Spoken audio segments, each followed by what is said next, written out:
Is it some devil that crawls inside of you?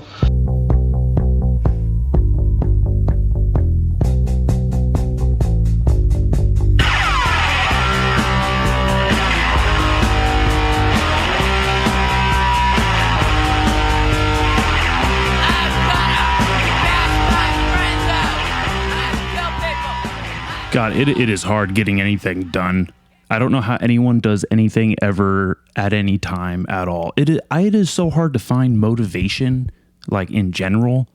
I have to find like someone who I think is a hero of mine, and then they have to say something in a specific kind of way, maybe in like a just long enough video clip on my phone for me to just like, all right, I'll get out of bed today, I guess. That sounds about right on the weekend. You know what I mean? Fucking A. I don't know if I've done a solo episode since I did the Stratera one. The one last year, Stratosphincter. You guys remember that fucking classic, that goddamn gem of a podcast episode? Was it 98, 92? It was somewhere in the 90s. We should be in the 110s by now. I really love doing the solo ones. I don't know why I've let myself get so sidetracked that I don't do these more. I mean, I do. I don't. I like made the excuse to myself. I was like, you know what? I get the same amount of downloads if I do 1 to 2 episodes a month with a guest than if I were to do one guest episode, one solo episode, one guest episode, one solo episode. I feel like people just don't really respond to the solo podcast as much as I do. And there's 2 people who really inspired me to do them in the first place. And that was Ari Shaffir, who's ending his fucking podcast soon. I don't know if you guys ever listened to Ari Shaffir's Skeptic Tank or even know who that Jew is. He is one of the biggest influences in my life. I wouldn't know who Tom Segura was. I wouldn't know who Joe Rogan is. Like none of these people without this shithead comedian, Ari Shaffir. And he's ending it on like the 500th episode or something.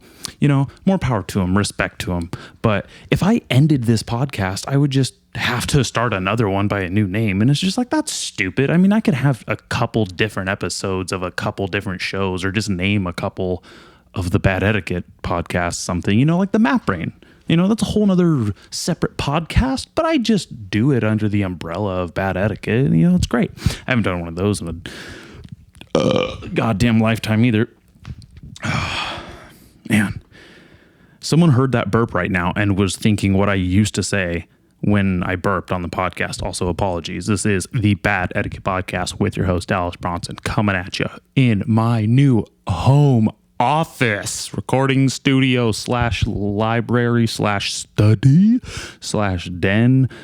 Whatever you want to call it, you know? I mean, it doesn't look how I want it to be yet. It's definitely got some tweaking to do, but I live by myself. I have this whole place to myself, this 2-bedroom townhome, 3 bathrooms, I might add.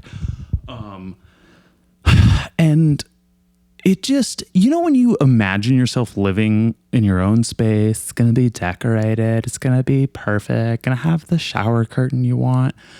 No, you're not. No, you're fucking not. Not unless you're a fucking millionaire or something. I cannot afford anything. I wanted to change the shower fixtures in the bathroom because I was like, I know good shower fixtures. I've been around them. I changed them. They get better than whatever the hell they put in this fucking place.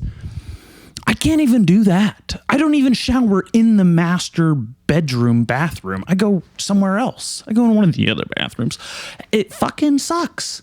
I know that's like a first world problem, but it's like you think you're going, that's all you're going to hear from me. I don't live in a fucking third world. I don't have flies around my eyes right now. I don't have a distended belly. It's bloat from all the lovely food in the first world I eat. Fuck me. It sucks. It's stupid. I know it's not like interesting to some people, but I've never gotten to have a whole place to myself. And, you know, I thought I was going to have some cool horror movie posters up on the wall. They're going to be like framed. I was going to have like bathrooms have like themes, you know, like, oh, this is clearly the Tarantino-esque bathroom downstairs with this Reservoir Dogs poster or something. And then there's like a little pretend Coke mirror down there. I don't know. Anyways, it just, you think that's how life's going to work out. And it's just been 6 months of me living here and just going, this isn't how I want this to look yet. This isn't how I want this to look yet. And it's just like, this is my home. You should love the way it looks and everything around it. And you should decorate it. And it's just like, have I literally just been living off of a feminine touch that someone else provided, not my faggot ass, but a chick did, and that I just didn't even hone in on some sort of personal feng shui? I got nothing. It just doesn't. It looks like I don't know. I think it's the money thing. I think it literally is like I can't buy the exact things I want to make this. Dude, I'm clutching this microphone so hard. I just gave my hand a cramp. I'm like genuinely angry. I can't make them look how I want them to look yet. You know, you can't afford things. You get things for free. You're like, it's a fucking free couch, I guess. Whew, I got 2 free couches too. 3 free couches. I had to give one away. I have more couches than I do working showers in this place.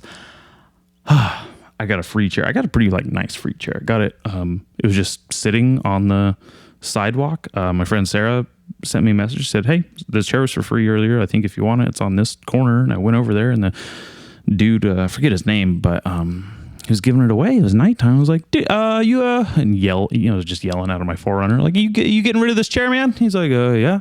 I was like, cool, let me take it. He's like, you want some help? And I was like, nah, I think I got it. With 4 blown out discs in my back. Fucking idiot, Dallas. Should just let him help me. Anyways, he just kind of watched me struggle. It was funny, but I could tell we were similar in some scope. He had like some sort of motocross brand on him. I could tell he likes dirt bikes. And I was like, okay, that's, it's not the same at all to what I like, but close enough to like, we could be, maybe we like beer. Maybe we both dislike the president right now. Just like there was something there. I was like, yeah, okay, this guy's cool. I think he had like a Tacoma, like an old Tacoma, maybe a new one actually. I could tell he made more money than me because it looked like his house is how he wanted it to look. I could tell there was probably shower heads in all the bathrooms that he wanted. It was great. I'm sure he had if he wanted to, he could have a themed bathroom. Themed bathrooms, fucking stupid. And I can't even sit there on Pinterest long enough to decide that I want something to look a certain way or get an idea. I just get sidetracked. My ADD is rampant. I am on medication for it and it does the job at this point, but I'm pretty sure my ADD was like, all right, yeah, go ahead. Take your fucking Strattera. We'll see you in a year, bitch. We'll see. We're going to come out anyways. And it literally, I just take the fucking medication because it has a slight anti-anxiety effect and it makes me at least finish what I'm doing if I'm doing a task. And that's pretty good. That's pretty good for me. The rest of it, oh my God.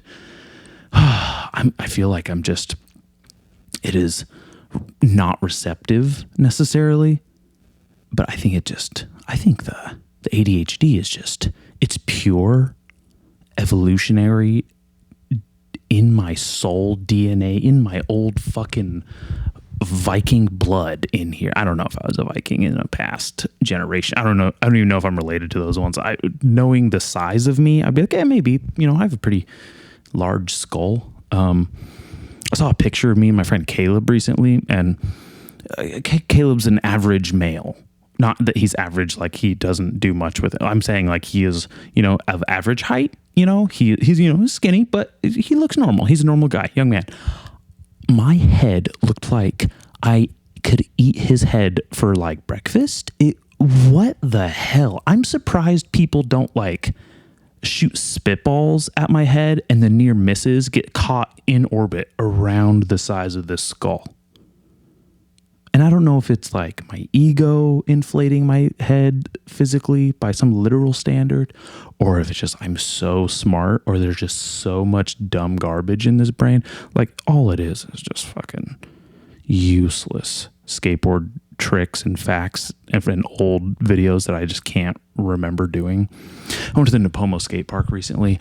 It just opened. I wanted a Napomo skate park my whole childhood. I skated there for a few years growing up and would get kicked out of places. They had the wreck. They had the place before what was known as the wreck, which was just like wooden ramps outside of the rec center before it was burned down. And then the rec center got burned down. And then they built several, probably 10 incarnations of what was known as the DIY spot, the rec DIY. Super fun, super great. Had tons of great memories there, but also a lot of like really unpleasant ones.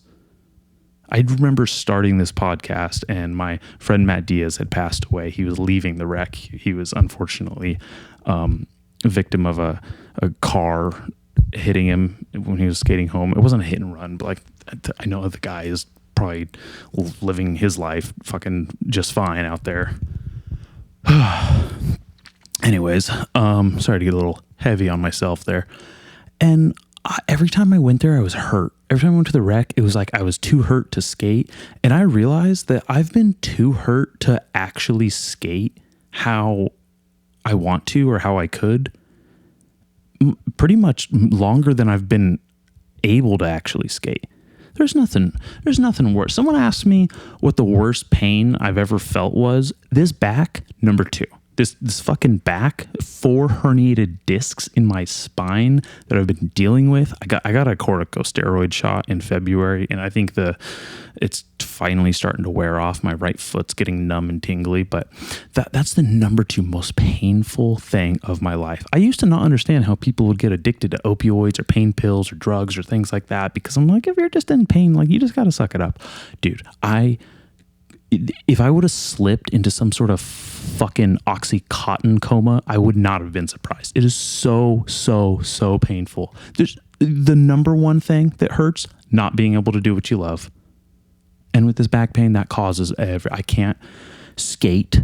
Can't even skate kind of okay. There's nothing worse than like seeing your friends who you've grown up with and they've all somehow kept their bodies in just enough good working order that they can still shred in front of you. And you're like, oh, I could do that if I wasn't dying of pain over here. I don't know how to, I don't want to risk getting any more injured, but I also hate living my life in a fucking bubble.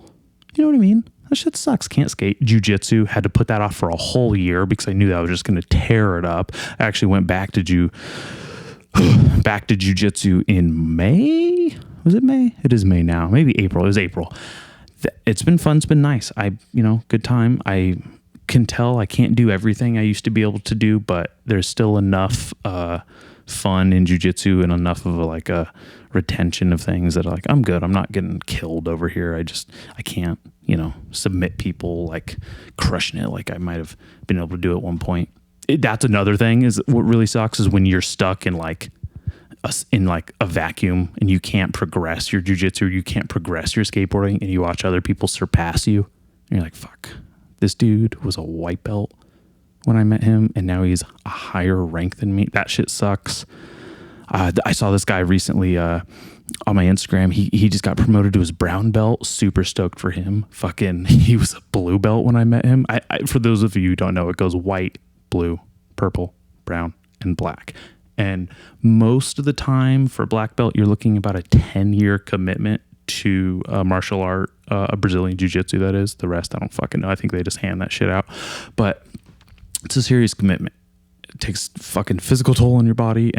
But I've been talking to a lot of people who are around the purple belt, area of their skills and whatnot. And they were like, oh yeah, dude, I was a blue belt for like 10 years. Are you fucking kidding me? Like, it just shit happens. You change schools. There's weird beefs between them. They close, Oh, I can't believe I said beef. I hate when people use that as a term for like conflict or an antagonist. I don't know why. It's just, that word just makes me cringe, but that's just autism coming out of me slowly. Can you catch autism? I felt like I caught autism. Like I wasn't always, a fucking little weird nerdy dork fucking gyrating in the corner, but here I am just like, I don't like the way that word makes me feel, and like I'm twisting my wrist a lot. I don't know. It's a bitch. It is a fucking cruel bitch life. Yeah, skateboarding, jiu-jitsu. Dude, you know what I found out is shooting my rifle hurts even. I was trying to stabilize like my abs and everything. Abs, what abs? My core, my core of whatever hurts my back. The recoil on my little rifles, those fucking, it's not even large calibers, not even full size calibers. Technically, they're a mid-size round or some shit. I forget what the terminology is. It's all those, that's one of those pointless details. It's like, I know about guns, but like, if you fucking did a pop quiz on me right now, I'd get like a C. Get some coffee, excuse me. I don't know if I was talking fast enough before. I had to get some caffeine in my butt.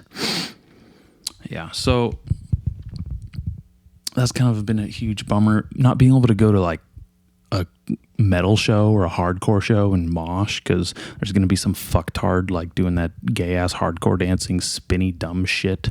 Also, as someone who is trained just a little martial arts, even like as far as taekwondo or like a turning side kick comes into play, or kickboxing and Muay Thai, essentially things, just whatever that might be somewhat relative.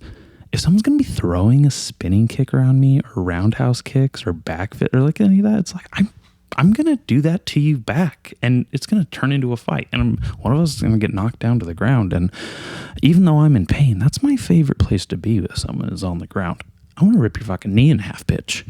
So obviously none of this is going to happen. I'm not going to actually do that. I'm fucking chicken shit. I actually left the Nopomo skate park because this dude like almost ran into me twice, and I was like, I'm way too confrontational, or at least want to be, to put up with this anymore. So I just took myself. I was just like, I'm upset, I'm gonna leave.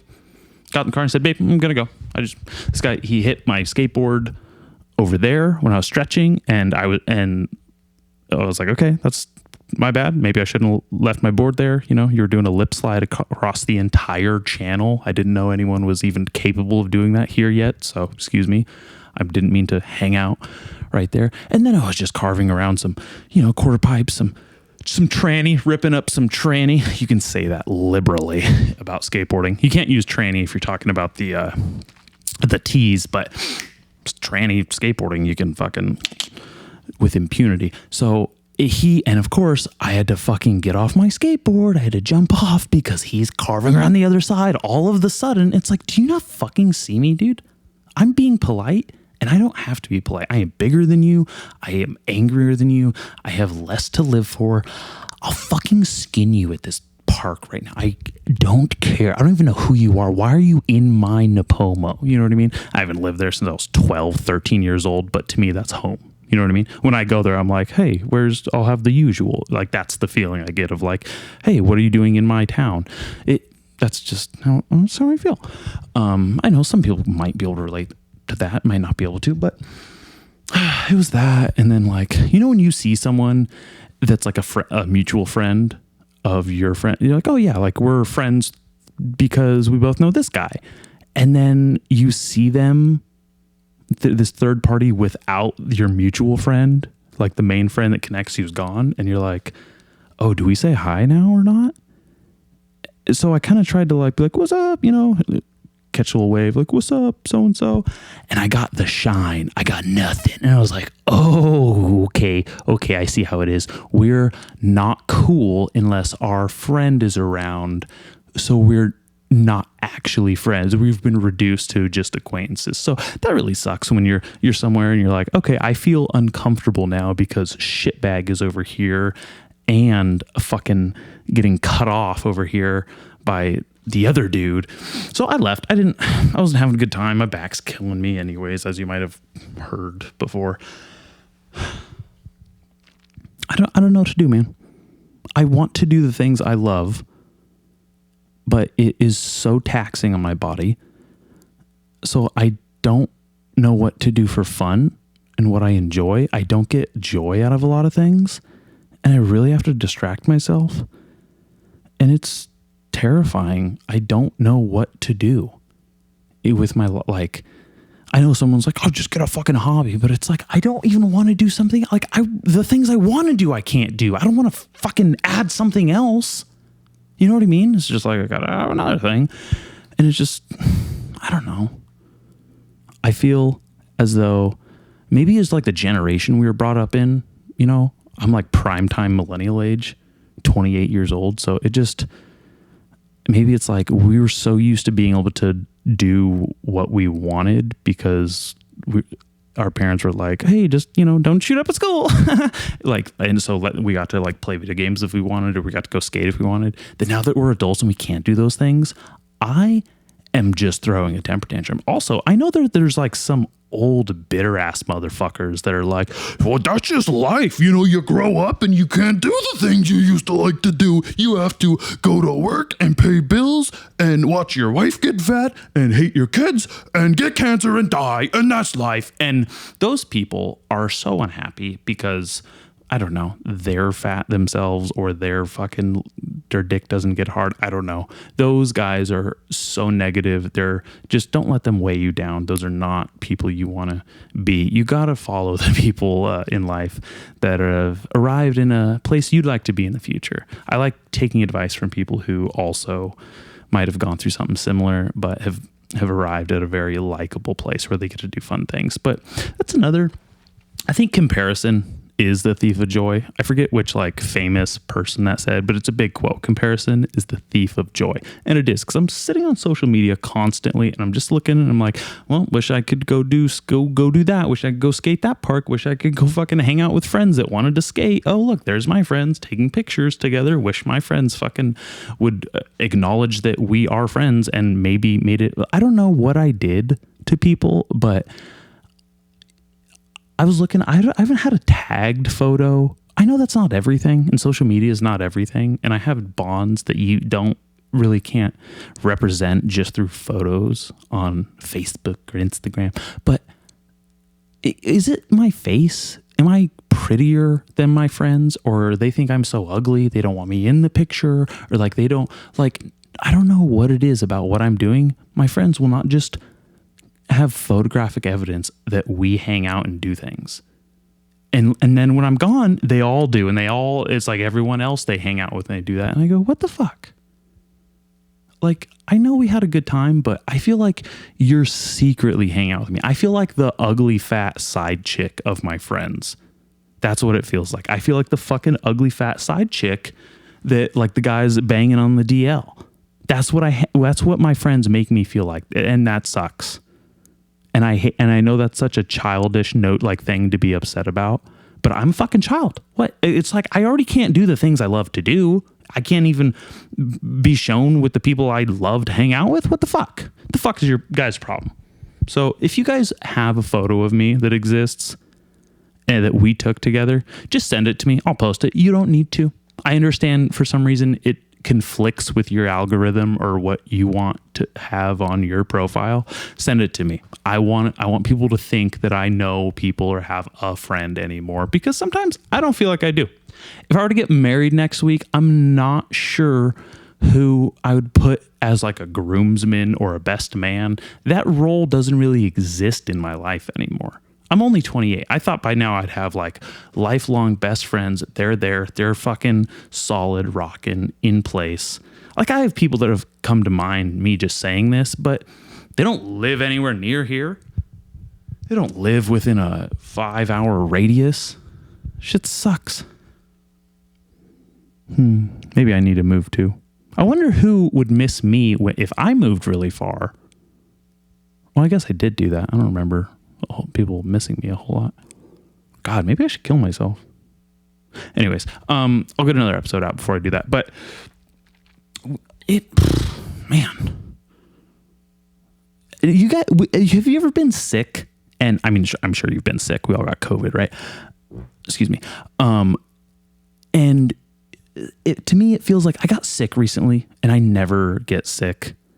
I got throw up sick. You know, the kind where you violently barf and puke. I've never had that as an adult. And I got sick at work. I was changing an electrical panel, and I had to like fucking pass off the screwdriver to my friend or coworker. And I was like, here, dude, give me a second. And I went outside and like as violently as I've ever thrown up in my entire life. It hurt my back. I think I re-injured like something that was healing in my back and re-threw it out, and it fucked me up. That was so painful. And then I had to go home, miss out on work, which apparently they have this thing called sick pay now. I don't know. I forgot. So hopefully don't lose any money on that. Throwing up that hard is not fun. But there's something that like I felt that this was on Wednesday. Today's like Sunday now. I'm feeling better. I felt like not myself for a couple days being sick and like pissing out of my ass for consecutive days on end. That I feel like a new person. I feel like a snake that shed its skin for winter. I don't know if they do it by season, but I'm not an anthropologist, nor do I know what anthropology is.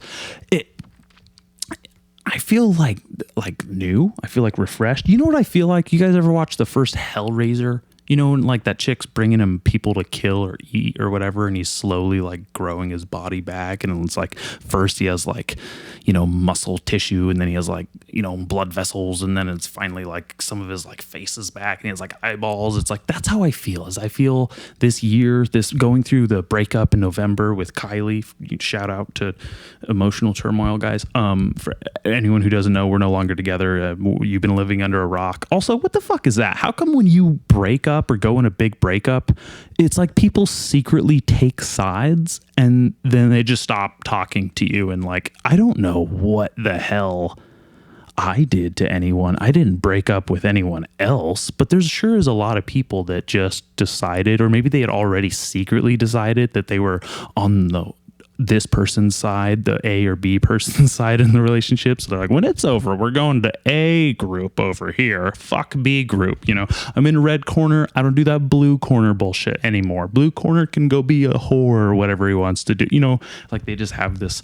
I used to joke with my friends like, hey, can I get you in the divorce? Like, cause when people break up, you're like, I get it. Like you're like, the guy, I'm on the guy's side. What am I going to do? Fuck that chick. I'm not interested in her. I was friends because it was my buddy's girlfriend. I don't get it. I don't get it anymore now that I'm a victim. I'm a victim of it. People, I can tell literally by going back to social media here. Sorry, I don't have a life anymore. Can't do anything that I actually want to do or that's fun. So I just go to work and come home, look at my phone, and then get really sleepy and wake up and I'm still really sleepy, and then look at my phone at work and there's just, I don't know what to do anymore. Even the people who like the pictures and posts that I make now are different. It's like, hey, there's this weird quadrant I think I lost in the divorce of friends. They don't like my stuff like they used to. Like, I think people literally were just kind or nice to me out of respect for my ex. And that's a shitty feeling when you find out, oh, you didn't even like know me or like me as a person. I was just like a default interaction because that's one thing is I don't want to treat someone's significant other as just their other. I want to give them their own identity, right? I want to give them their own individualities and the own dynamic we can have between me and that person. Or not. Fuck them. Oh, man. Felt good to get off my chest. I've been waiting to sit down and talk to someone like, what do they call them? Well, when you like are going through something, you need to talk to this kind of person and get some things off your chest, and maybe they'll give you some advice. Maybe they'll give you bad advice. Maybe they'll just joke around with you. I think they're called homies, friends, pals. I don't know. Those things, they just don't seem to... They don't seem to make themselves known. When like that's the difference between a friend and someone who's not a friend. When you're going through something that isn't fun, that isn't good, your friend will still be there with you, still be there for you. When you are not doing well, they will still be there. That's a friend. I really like that.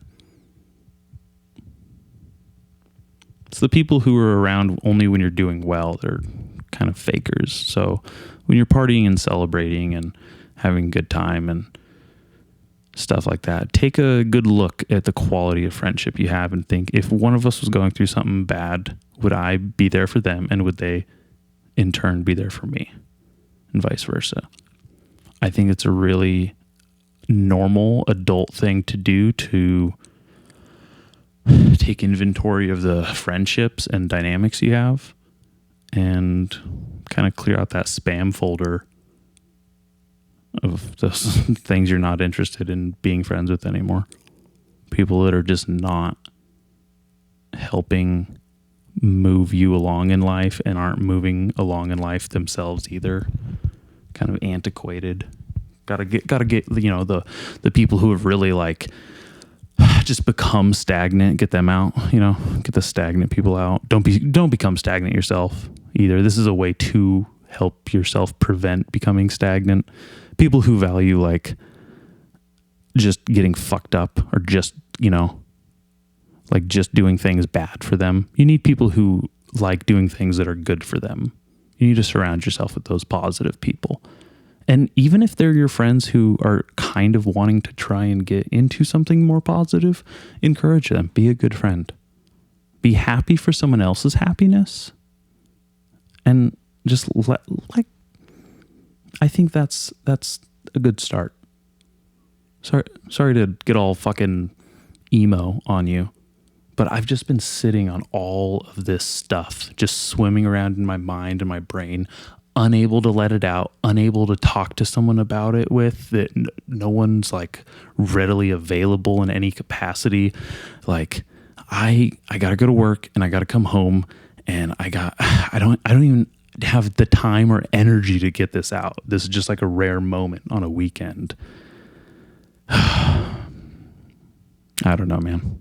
I don't even know where I started going this way. I'm enjoying sitting in this office though. This is gonna be like a good fucking time. This is gonna be a good place. I'm excited. I'm excited to have my humidor in here. Maybe have some cigars in here. Don't tell the fucking property management or whatever. They can go fuck themselves. But yeah, have a nice cigar in here. That'd be good. Crack the window open. No one will ever know. Ooh, that sounds fun. A little whiskey in here. Oh, also, for those of you who like listening to the podcast, or want to be on the podcast, no alcohol, no more alcohol. People love to say like, oh dude, I'll come up there, dude, we'll have a fucking couple beers, get a drink, and fuck up, I'll tell you some shit. And it's like, okay, that's not the show. Go away. Like, you must be thinking of another podcast, because I can't do that. I've wasted a good 20 episodes on people, myself, or friends just in general, that have just been completely ruined and tarnished by us getting fucked up. And it's just not good. Alcohol is awesome. It is not awesome when it is on my podcast, apparently. I have a couple that are just called disaster episodes. They're just mindless, people interrupting each other, talking over each other, just the most unlistenable filth. But of course the person who's like on is like, oh dude, clearly I'm so drunk I can say crazy stuff that I don't have the balls to say, and then you're gonna put it on, right? I don't know, you're gonna make a platform for that, right? I fucking guess, dude. Jesus. I really want to set out like a beacon of like, hey guys, just want to let you know I am still here, still a person, still exists. Well, I guess I did. Even though I am with somebody new, I'm not with that person I used to be with. We're halfway through 2023. You can acknowledge that we were friends 7-8 months ago, but for some reason you're not friends with me now. I don't know what happened. What happened, guys? Are you out there? So, I mean, I doubt those people are even listening to this at this point. But yeah, no. This podcast did kind of start with the idea of it's a great excuse to hang out with my friends and bullshit and get to connect in a cool conversation, and also maybe a way to make new friends. And I got to be honest, I don't think I've ever felt like I have less friends or lonelier in that capacity in my whole life. And maybe it's just like what happens as you get older. You kind of lose these. Maybe it's just the way the world's getting. I don't know. I was pretty celebrated as an individual for my authenticity and the way I would say things other people were thinking, but were maybe afraid to say or not comfortable saying.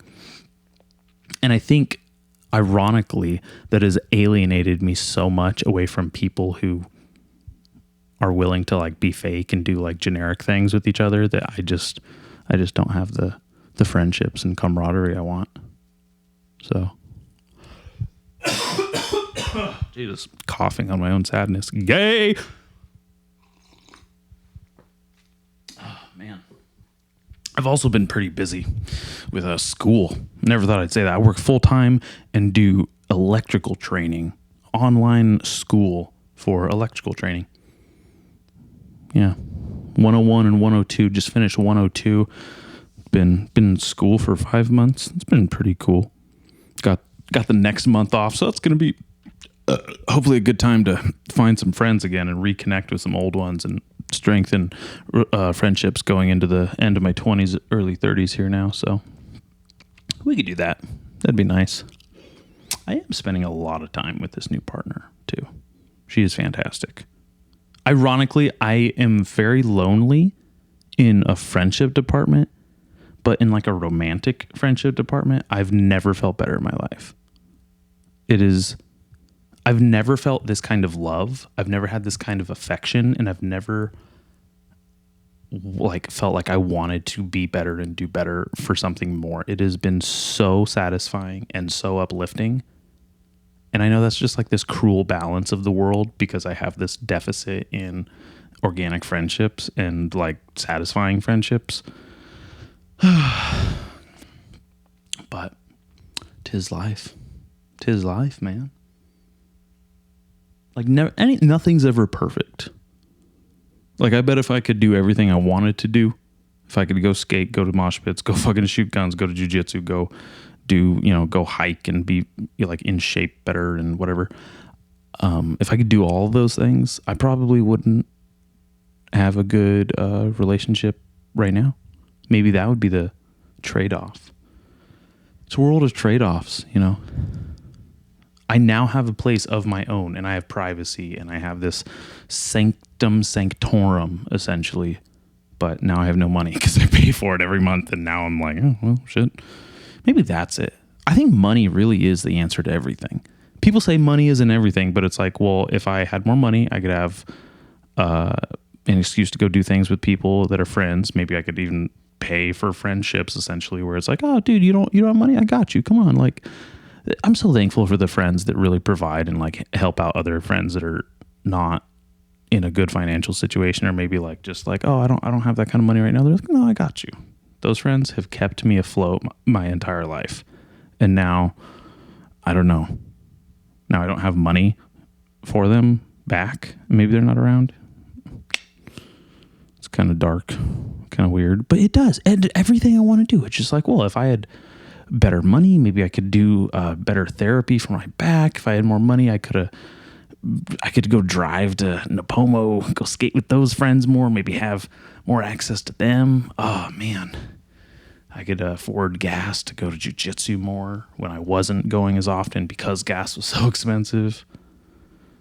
Maybe just money's the answer to like things I need or I want, but it really does seem to kind of root itself right there.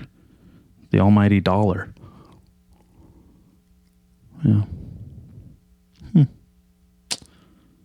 Oh, well.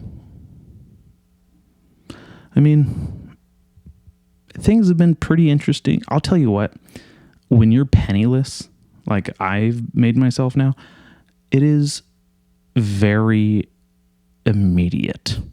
I feel very present and stuck in whatever thing I'm doing. Sometimes I'm not stuck. Sometimes I feel like, oh, I'm just right here and I don't have to worry about the past or the future because there's only right now. And there's something very liberating about that. And it can be almost too liberating. And that's what we call homeless people.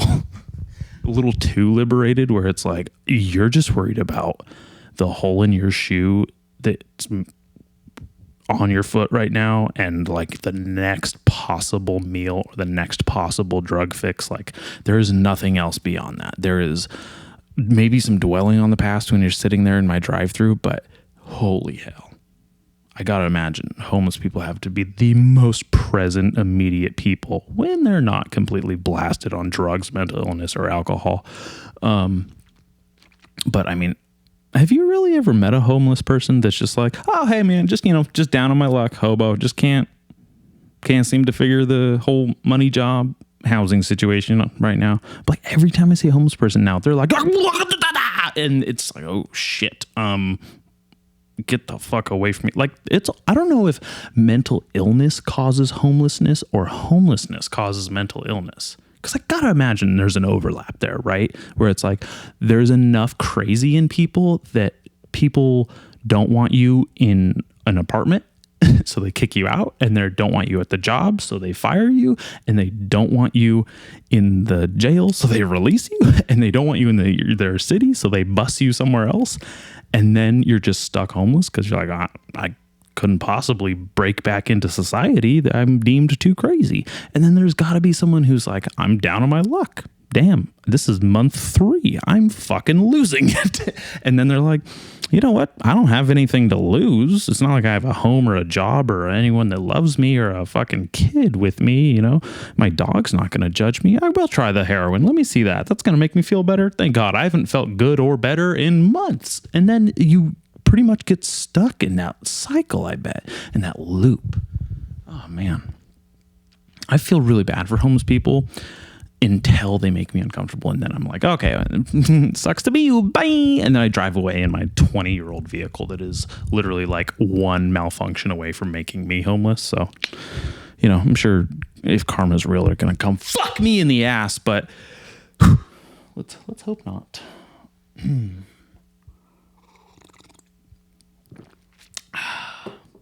I thought having my own placement, I'd have people over for like fun game nights, and we'd have like barbecues and maybe hang out, do more podcasts here. And I think I can count on one hand friends that I have that even know where I live. First of all. Second of all, definitely I can count on testicles, my friends who've actually been to my place. So there's some personal responsibility I need to take for this whole decline in friendships, and I don't know what it is necessarily, and maybe it's staring me right in the face, and maybe the person listening to this is screaming at me because I'm retarded, and they're like, this is clearly it's right there, it's across this whole episode, it's in every post, like just think, like sometimes you're too close to the problem to see the solution. You know what I mean? When you zoom in on something, you don't see the whole problem, you just see one component of it. That could be it. That could be it. I used to think that the coffee and drinks and things I consumed on this show made me burp, but it's actually the amount of talking that like it exacerbates your stomach muscles and like the gurgles and acid and the contents of your stomach that cause a lot of these like burps and spasms and air bubbles to come out. So apologies. I don't know what the proper etiquette is on that, but like I said, this is the Bad Etiquette podcast, folks. We'll be back next week with a good friend of mine. Thanks for listening.